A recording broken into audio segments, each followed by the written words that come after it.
আমি পুনৰ সোমাই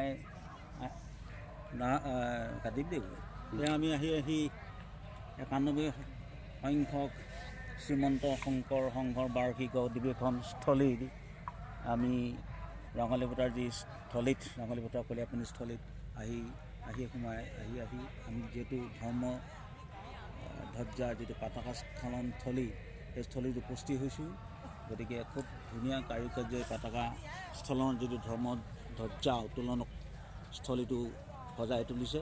খুব এটা সুন্দৰ পৰিৱেশ, খুব এটা ধুনীয়া লাগিছে।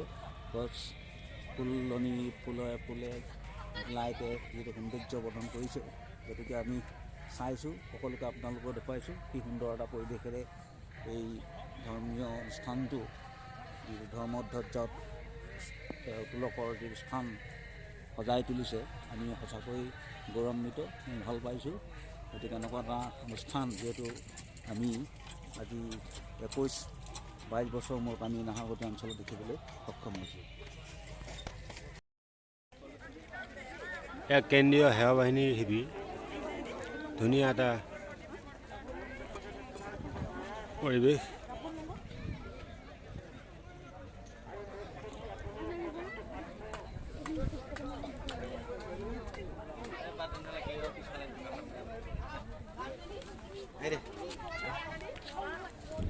একানব্বৈ সংখ্যক বাৰ্ষিক অধিৱেশনৰ আদৰণি সমিতি, কেন্দ্ৰীয় সেৱা বাহিনী, এটা ধুনীয়া পৰিৱেশ।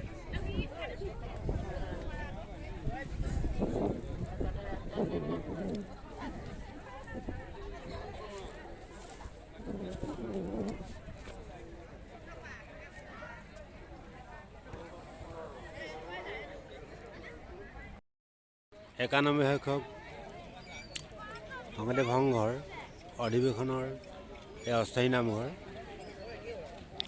খুব আটক ধুনীয়াকৈ সজাই তোলা হৈছে।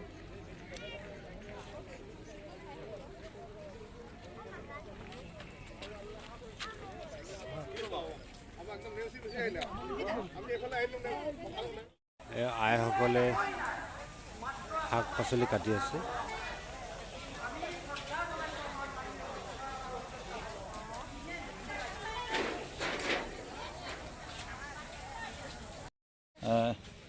আমি 91 সংখ্যক শংকৰ সংঘৰ বাৰ্ষিক অধিৱেশনৰ আমি স্থলীত আমি উপস্থিত হৈছোঁহি। আমি গৈ আছোঁ মূল তোৰণ গেটেদি আমি মূল সভাকক্ষলৈ।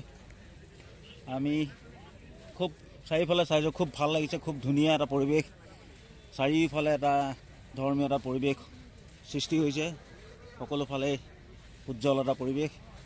আমি যিহেতু প্ৰায় 21-28 বছৰ মূৰত আমি এনেকুৱা এটা অনুষ্ঠান আমি ডিব্ৰুগড় জিলাৰ নাহৰকটীয়াত আমি পাবলৈ সক্ষম হৈছোঁ। গতিকে সেইকাৰণে ভাবিছোঁ আমি বহুত সুখী।